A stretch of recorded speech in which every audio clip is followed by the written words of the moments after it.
Hola, mi nombre es María Aguilar y estoy aquí para darles una palabra del Señor. Yo quiero enseñarles hoy acerca de algo que no creí que tuviéramos que estar hablando, pero definitivamente estamos en tiempos tan difíciles porque criticamos durante muchísimo tiempo a la Iglesia Católica porque ellos idolatraban a un hombre, porque lo que ese hombre decía era santa palabra y nadie podía juzgar ni decir nada porque era una palabra infalible. Y desgraciadamente hoy en los púlpitos de algunas iglesias evangélicas se está viviendo lo mismo. El pueblo está haciendo exactamente lo mismo, idolatrando a un hombre, y lo que ese hombre dice es santa palabra. Nadie analiza, como digo yo siempre, como garrobos, haciendo sí siempre la cabeza para todo lo que dice, así sea una herejía, así sea una blasfemia, una mala palabra, lo que sea. La gente se ríe y se goza con esa persona porque tiene conocimiento, porque tiene un título de pastor o de evangelista o de maestro o de apóstol, o ahorita los nombran querubines, serafines y yo no sé qué más. Pero el hermano, le digo una cosa, es triste porque es un tiempo donde el pueblo cree estar defendiendo lo bueno, y no se han dado cuenta por la ceguera espiritual tan grande, por la ignorancia, por la falta de meterse con Dios, de buscar a Dios y su presencia para que los guíe, para que los ayude, porque no estudian la palabra, se dejan llevar nada más por lo que les dicen, y absolutamente eso los ha apartado completamente, y no se han dado cuenta que su pastor hace tiempo se apartó de la sana doctrina y que ellos van por ese mismo camino. Porque ¿dónde va uno? Si el pastor es el guía, ¿dónde va uno? Exactamente. Si el pastor va mal, ¿dónde va uno? Díganme ustedes, esa es la pregunta que yo le hago. Si un pastor ya no predica del pecado, si ya un pastor no predica de la santidad, si un pastor ya no predica de buscar a Dios, de la presencia de Dios, de meterse con Dios, de santificarse, entonces, hermano, no podemos esperar absolutamente nada bueno, porque la palabra es toda útil para corregir, útil para enseñar, para instruir en justicia. Y hermano, y definitivamente no podemos enseñar como se está enseñando ahora, solo que la doctrina de lo positivo, el positivismo, todas las cosas buenas que Dios puede hacer, la prosperidad, la bendición, y no prediquemos de nada de lo malo, lo negativo que llaman ellos, del infierno, de la santidad, porque hermano, definitivamente ese es un tema vedado para estos pastores que andan en inmoralidad, porque ellos saben que es una palabra que a ellos mismos les confronta, que a ellos mismos les cae. Entonces no pueden, y que le va a abrir los ojos al pueblo sobre todo, y que eso no les conviene definitivamente. Entonces, hermano, yo le insto no a oír solo las palabras de un hombre, sino a buscar la palabra del Señor. Desgraciadamente, por la herencia mala que hemos tenido, esa herencia de que nos enseñaron de la autoridad espiritual, corre solo para un lado, donde Dios cae sobre el pueblo que juzga al pastor, pero el pastor que está ahí en pecado, nada le pasa.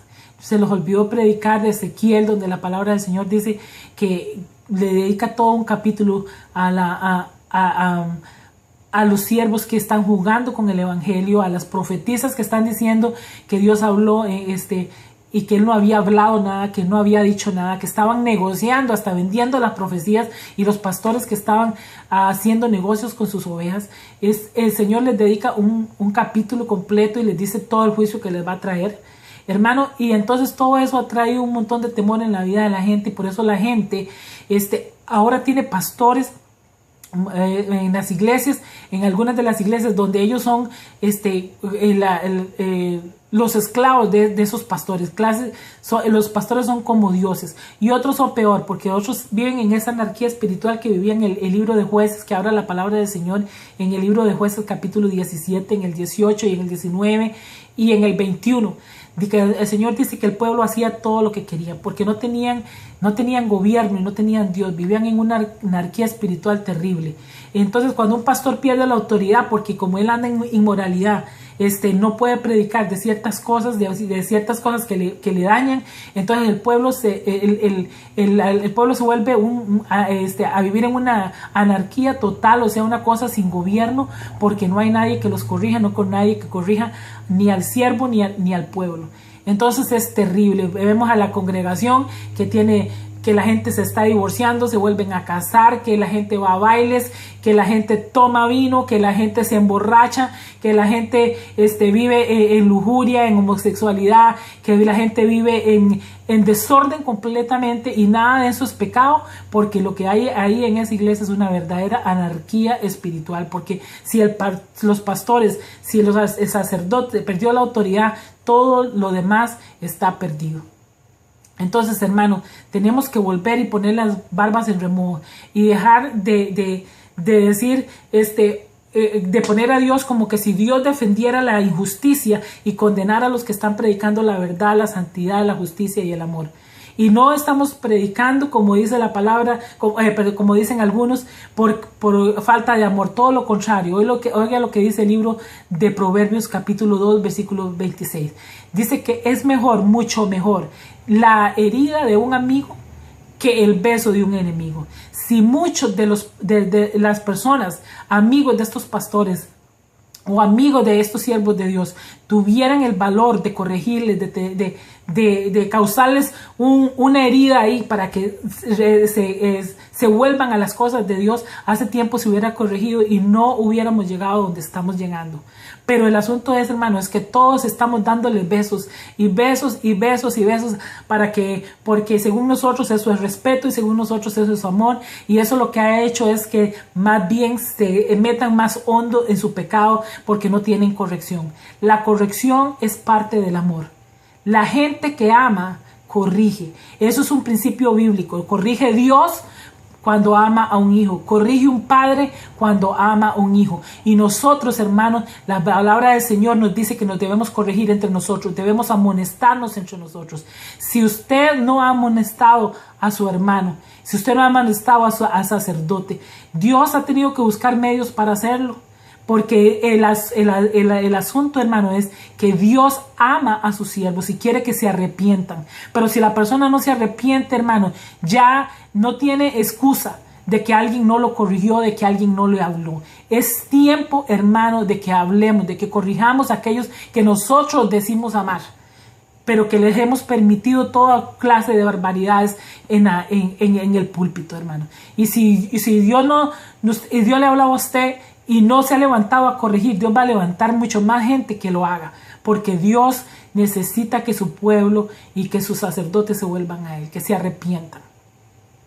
Déjeme decirle que exactamente todo esto que está pasando no es solo culpa de los sacerdotes, pero es mucha culpa del pueblo, porque el pueblo ha hecho lo que hizo con Aarón, que empezaron a pedirle un becerro de oro, y de verdad que para el pueblo de Israel era muy fácil vivir en la condición en que vivían, sin esperar la presencia de Dios, sin esperar que Moisés bajara del monte con las tablas de la ley, con la palabra, con lo que los iba a guiar.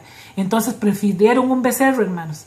Y desgraciadamente eso es lo que pasa con el pueblo, hermano. A veces el pueblo tiene un becerro, muy feo decirlo, hermano, pero la gente tiene un becerro de oro en vez de tener la palabra y la presencia de Dios. ¿Por qué? Porque eso es lo que el pueblo quiere. El pueblo quiere cosas fáciles y el pueblo quiere despojarse de todas de las cosas de Dios para dárselas al becerro. Entonces Dios se los permite, hermano, pero al final, hermano, Dios trata también con el pueblo, porque el pueblo es muy culpable de las cosas que estos siervos hacen.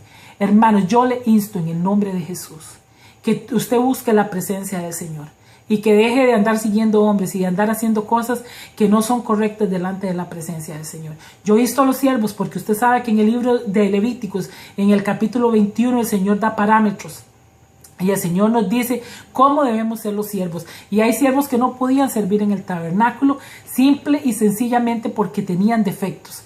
Y como les decía, en el libro de Levítico, todo lo del Antiguo Testamento viene a ser sombra de lo que iba a pasar. Y en el libro de Levítico, si usted lee, no les puedo dar todo el estudio, aunque lo tengo, pero no se los puedo dar todo aquí porque ya casi se me termina el tiempo, pero más adelante, en otra ocasión lo vamos a hacer.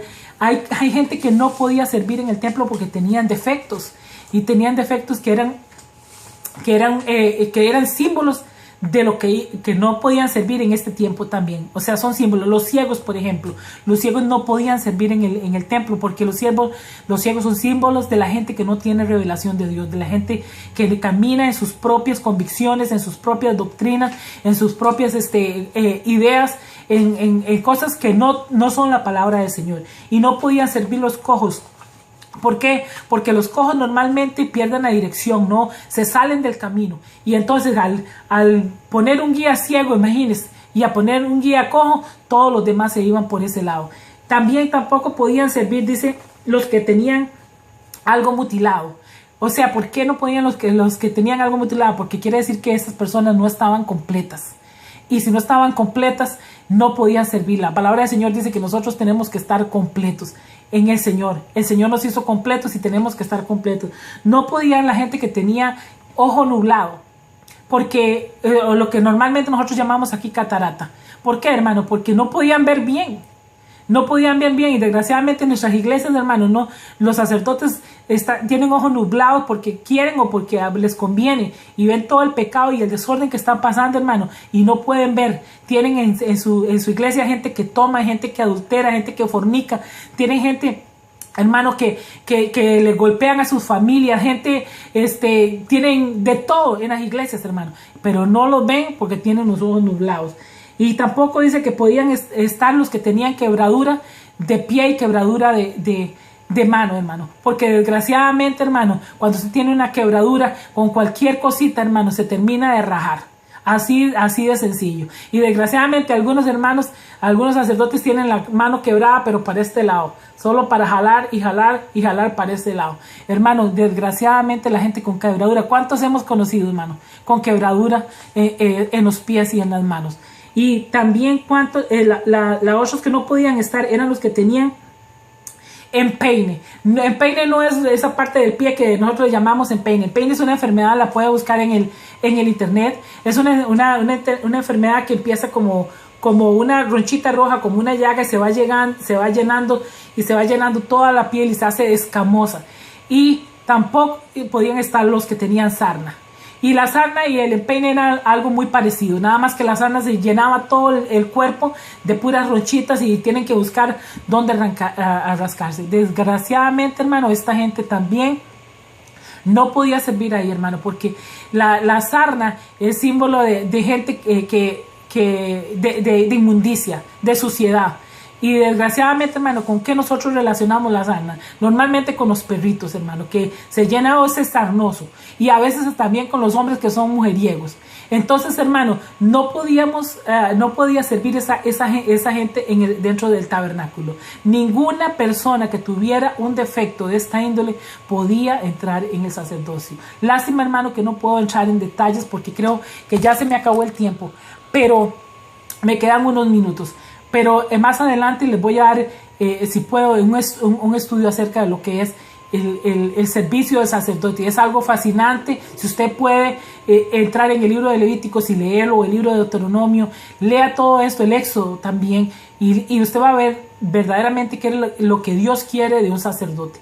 Definitivamente, hermano, yo no sé cuánta gente con toda esta clase de defectos, cuántos ciegos, cuántos con nube en el ojo, cuántos con cojos, cuántos con quebraduras en las manos, en los pies, cuántos con empeine, hermano, cuántos mutilados del espíritu, de doctrina, hermano, pues están predicando en los púlpitos y la gente, hermano, están siguiendo a esa gente, hermano. Es triste. Yo quiero dejarle claro, hermano, que Dios ama a toda la gente que tiene, porque hoy hay gente que es sorda, que es ciega, que es muda, que es coja, que aman al Señor con todo su corazón, pero la palabra del Señor en el libro de Levítico no está hablando de eso, está hablando de algo espiritual, de lo que iba a venir en este tiempo, hermano, del montón de gente defectuosa que se iba a subir a los púlpitos a predicar en pecado, doctrinas falsas, gente con testimonios malísimos, hermano, gente robando en las iglesias, gente que la gente de afuera no podía ver a Dios en ellos por la manera en que las personas viven. Hermano, yo le insto en el nombre de Jesús, busque de Dios y pídale a Dios que lo guíe a lugares donde hay sacerdotes que están siguiendo a Dios con el temor de Dios de verdad, hermano. No se deje engañar, no se ciegue a decir, es que los que me están juzgando a mi pastor, yo no sé cómo está su pastor, usted sí lo sabrá y a usted le toca saber cómo está, porque la Biblia dice que usted debe considerar y examinar la actitud de su pastor. Es un deber espiritual que cada persona examine la condición espiritual de su pastor. No es solo que Dios lo pide, es que lo exige. Necesita que usted, hermano, ¿sabe por qué? Porque a donde el guía espiritual vaya, usted va a ir. Si al final él va por el camino angosto que lleva a la salvación, usted va a alcanzar la salvación. Pero si él va por el camino ancho y espacioso que lleva a la perdición, hermano, y usted está siguiendo sus doctrinas y sus cosas, usted también va a ir a dar allá. Gente que se sube a los púlpitos a predicar falsas doctrinas, hermano, a predicar la doctrina del positivismo, la doctrina de la prosperidad, la doctrina de calvinista, de yo soy salvo, siempre salvo y puedo hacer lo que sea cuando peco y empato. Entonces, hermano, eso no es correcto y usted necesita analizar lo que usted está comiendo, porque lo que está a veces fluyendo de arriba de los púlpitos es veneno sin que usted se haya dado cuenta, porque su pastor hace días se apartó de la doctrina correcta y usted no se ha dado cuenta porque usted no escudriña la palabra, porque no le ha pedido a Dios discernimiento y usted no se ha dado cuenta por el camino donde va. Ciego, dice, guías de ciego. Nosotros no podemos darnos ese lujo, hermano. Necesitamos escudriñar a los sacerdotes y no tenga temor de las amenazas, de que un juicio viene sobre usted, que va a caer muerto y que la familia se le va a morir y todo porque usted va a cumplir con un deber que dice la palabra del Señor de escudriñar la vida de su pastor. Y un pastor que se estime de íntegro nunca va a pararse a defenderse en un púlpito, porque Dios lo va a defender. Si un pastor es íntegro, no tiene por qué saltar y traer juicio y condenar a las ovejas y decirle a las ovejas, usted le va a traer juicio Dios por estar hablando de mí, por estar haciendo esto y por estar haciendo. El pastor que se jacte de ser íntegro jamás condenará al pueblo por examinar la clase de sacerdote que tiene. Dios quiere que la gente use la revelación. Dios quiere que la gente sea inteligente, la sabiduría de Dios para caminar en obediencia a Él. Si usted no puede usar sus 5 sentidos, usted entonces va a caminar como un mongolito yendo por donde lo lleven. Eso no está bien. Dios quiere que usted use el cerebro. Dios quiere que usted vaya donde tiene que ir correctamente a dar adoración a Dios. En el nombre de Jesús, yo le exhorto, si usted está en una iglesia donde no se está predicando sana doctrina, donde su pastor no está viviendo en obediencia a Dios, entonces es tiempo, hermano, de que usted salga de ahí. Llámese como se llame. No es una cuestión de que si es exégeta o que tiene título de esto o del otro, hermano, porque al final la cosa de más valor que tiene un sacerdote es su integridad, es su testimonio. Esa es la cosa de más valor. Yo le insto en el nombre de Jesús, salga de esas congregaciones donde lo que hay es menos que obediencia a Dios. En el nombre que es sobre todo nombre, se lo pido. Amén.